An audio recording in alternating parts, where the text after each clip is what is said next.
I got a question for you to start this off. This is clearly a hypothetical question, not based on anything that happened in the last week.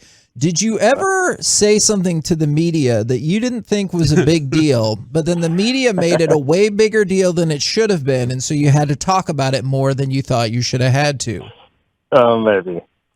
Yeah. You make some little subtle jokes and thought it was kind of funny, but apparently it wasn't. So I apologize. I shouldn't have said what I said, but at the same time, it was more in jest.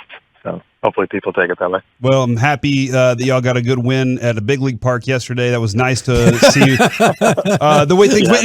You had to go there. But that's going to make the way. They're going to be like radio host says. But it was awesome to see Corey Seager, get some rocks last night and get his first 2-home-run game here in the ballpark. It was nice to see that. What were your thoughts that both of them were opposite field?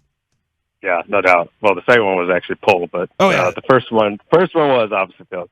I think that's like, when our guys are staying in the middle or just using the whole field. I know our ballpark's pretty big, so it's tougher to kind of go. We've been doing it at our park all year. We just haven't had the results to go over the fence, but it was nice to see. Obviously, we signed this guy to kind of carry us at times, and Corey, one thing he is, man, he's relentless every day, and our whole ball club, but especially him. He doesn't waver, regardless of how well we're playing or how well we are or not playing. This guy brings it every day, and he's on go every day, every pitch. So it's nice to see him, get us on the board, and I think that settled us down a little bit. Woody, you mentioned after the game yesterday about Martin Perez and him being somewhat a leader on the team and wanting the ball, and you talked about maybe a little bit old school in his approach and wanting to stay in the game later. Because I know you weren't here when his first stint through the Texas Rangers, where he was obviously a younger guy. Did you know when you were getting him that there was this possible leadership that he had in him? Because I didn't know that, following the Rangers for pretty much his whole career, that he could, grow into that role this year. You know what? I think it's just the evolution of players. The longer you play this game, especially at the big league level, the game will humble you. The game will, you come in as a phenom. Matt Moore kind of stands out in that regard too. Guy came on the scene. He was one of the best pitchers in baseball. Martin Perez gets up to the big leagues at 20, I believe, in Texas, and he's got the weight of the world on his shoulders, and thinking that he kind of owns everything. And the game will humble you, and I think that in itself forces you to adapt and evolve and adjust to the game. And, I think he has. I actually had a good conversation with him last year in Boston. I didn't know him really that well. I knew he was, played there a long time. And we just had a conversation in the outfield, just a random conversation. And, I thought, man, this guy's, he's figured some things out, just from a mentality standpoint and, just experience, having to go through what he's gone through in his career. He's had some really good years, but I think right now it's just, the way he kind of goes about his business, the 4 days in between his start, 5 days, whatever it is.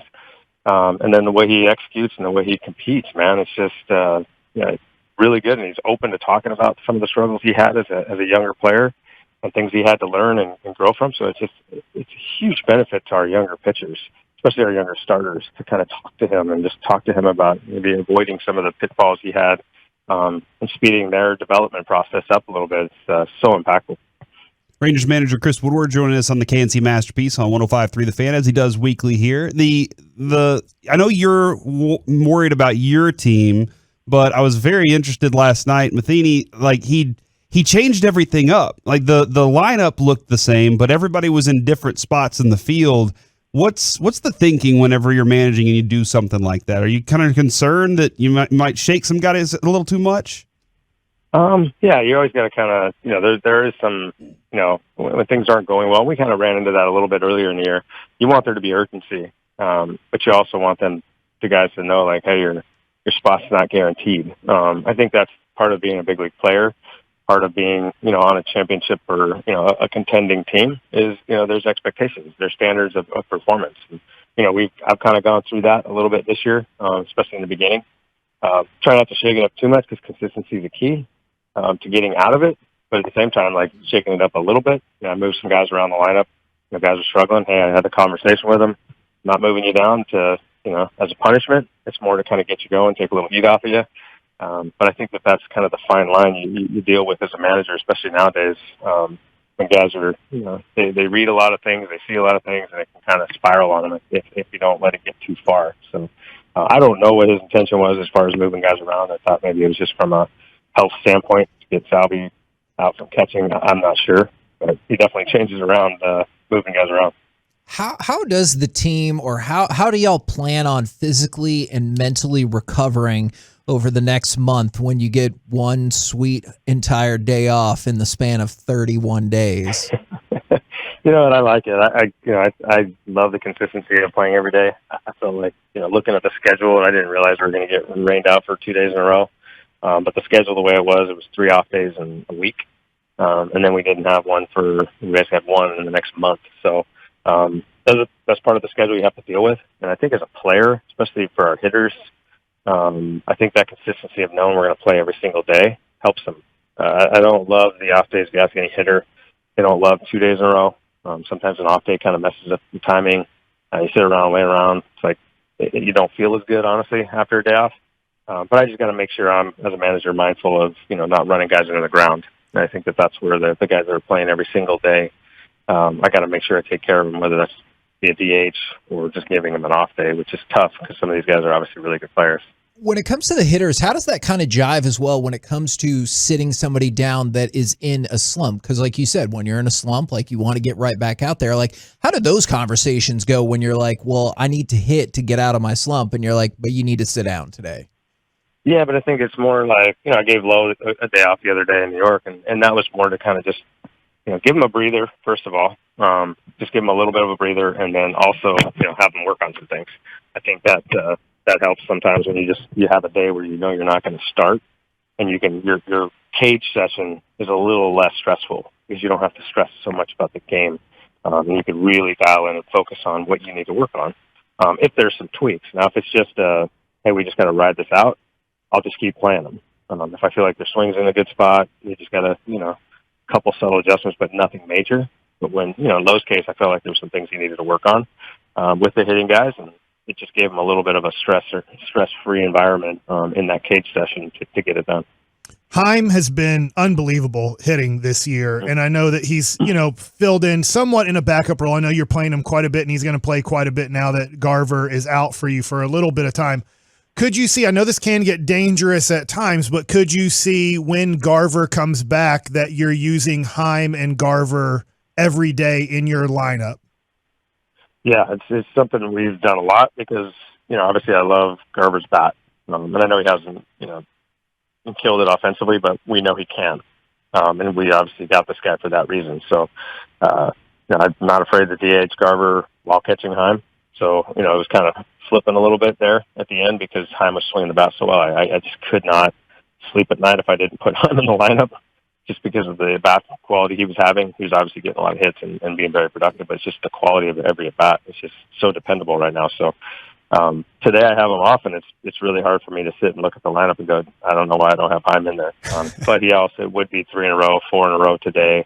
I don't want to run this guy into the ground and slow him down physically. So today we're just going to have to swallow it and hopefully, get him in a pinch hit role maybe. But yeah, absolutely. If Garver comes back and he can't catch every day or can't catch, most of the time because of his elbow, then absolutely. We'll definitely get him in more of a DH role and have Jonah catch. So I was doing my baseball nuggets earlier, Woody, and I was telling these guys, you've gone from a 6.24 ERA, and I know that was super early. That was 11, 12 games into the year, and you guys are now as a team a 3.86 ERA, which is great, except that's just 20th in Major League Baseball. Can you talk about how just scoring runs is just, not just you guys, but in Major League Baseball in general, just so tough this year? Is it just because of the weather? Is it because of the short spring training? Can you explain maybe why runs are so tough to score this year?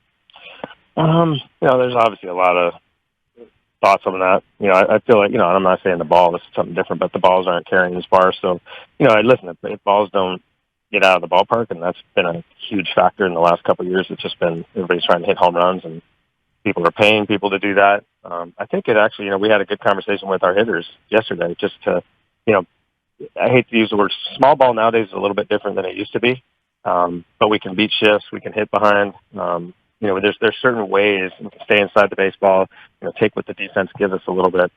We can do better at that, and I challenge our team to be better at that because, we've lost a few games, not by homers, but, just the other day we lost in New York off of a ground ball in the 6-hole and a weak fly ball to left center that, split the gap. So there's ways we can win games without hammering baseballs, and I think we got to get back to that and take our walks, do the best we can to kind of hit to the middle of the field, stay on some breaking balls. Like I said, really put some pressure on that opposing defense. We have guys on our team that can bunt for hits. We have lefties that shift. They shift a lot. We can bunt in, to the shift. So there's different ways, but I think you have to as a team right now because pitching is so good, but also, if the baseballs aren't going as far, it presents some issues. So I think that there's a lot of factors, but, we got to do the best to combat them. And what do you kind of hit on a lot of what I wanted to ask in this question just now, but with Marcus, he had a stretch of a couple hit games. It was really nice. And I'm kind of curious what your thoughts are on how different this team might look if he is hitting consistently and what you think that this team can actually do if he's on base and doing those types of things. And right now, is it more mental or is there something physical with that he's trying to work through? Yeah, I think it's all of the above. I think, there's a lot of, probably the first year where he's had, real expectations. In Oakland, it was just kind of like, obviously he has really high expectations for himself, probably higher than anybody else puts on. But, I'm not worried about Marcus, to be honest with you. I want him to be productive for his own sake, for his own confidence. But I like what I'm seeing now. They're better swings. He's hitting the ball hard.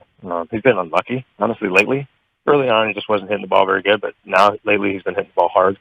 So I'm positive this guy will carry us at some point. And, I love his attitude every day. He's relentless. He brings it every day. He's the first guy here, last guy to leave. He does everything possible to play and be successful every day. So he's a great example for our players, for the rest of our guys, and he's just so steady. So it'll come. I promise you that. And when he does, you look at it, if our pitching stays the same and our offense starts to kick into gear, we obviously are going to be very, very competitive. We just got to get over the hump in the meantime and find ways to win games when we're not operating, on all cylinders from an offensive standpoint. And I know we can do that. We have the players to do it. All right, Woody, last question for you. Anthony Rendon did one of the most amazing things I've ever seen as a non-switch hitter. I know it was against a position player, but it doesn't even matter.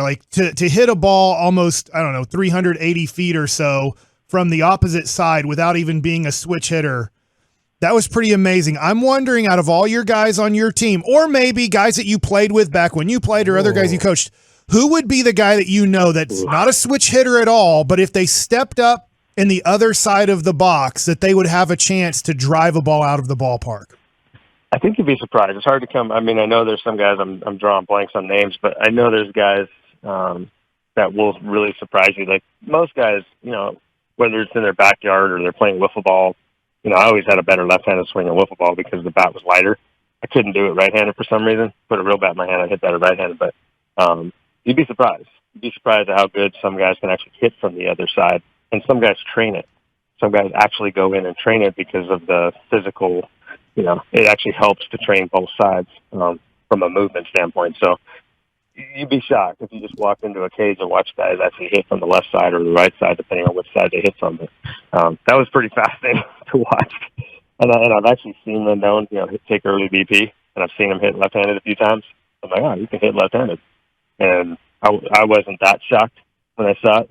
Obviously, I'd like to see it a little bit more against the guy throwing maybe 90 or something, but it was pretty impressive. So basically the message we're going to send out to our media brethren for that was, Woody says Anthony Rendon, not that big of a deal. Is that? Yeah, exactly. You might as well. Awesome. You might as well.